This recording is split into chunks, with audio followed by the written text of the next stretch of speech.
We were talking about the kind of the different models now that exist for someone learning to tattoo out west. There are tattoo schools, and when I talk to artists, if say in Portland, Oregon, or something like that, they really despise tattoo schools. For one thing, they feel like it's just they're just cranking out, like an apprentice factory, and then also it just floods the market with new tattooers Yeah. every however long it is, 6 months or however long the schooling is, and so you get all of these.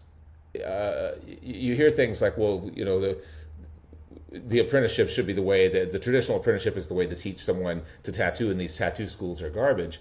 And my response has always been, well, that assumes that all apprenticeships are created equally. And I know I've heard plenty of horror stories on terrible apprenticeships. And even if there are some shortcomings to a tattoo school, at least there's some type of curriculum there. And so Right. that kind of got us Structure. some structure, yeah. And so that kind of got us talking about what makes a good apprenticeship, and the idea that nobody wants to be, if you're teaching someone to tattoo, like the guy you were talking about a minute ago, he was quick to recognize that he just didn't have that skill set. Like, I'm not a teacher, I just do tattoos.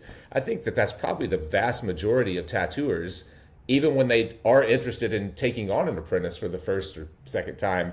They're like, well, I'd like to be able to teach someone, but I don't have the first clue how to be a teacher. Not just tattooing and anything, you can be very good at what you do. It doesn't mean that you're a good teacher. You have boxing trainers that were terrible fighters, but they're great coaches. You know what I mean?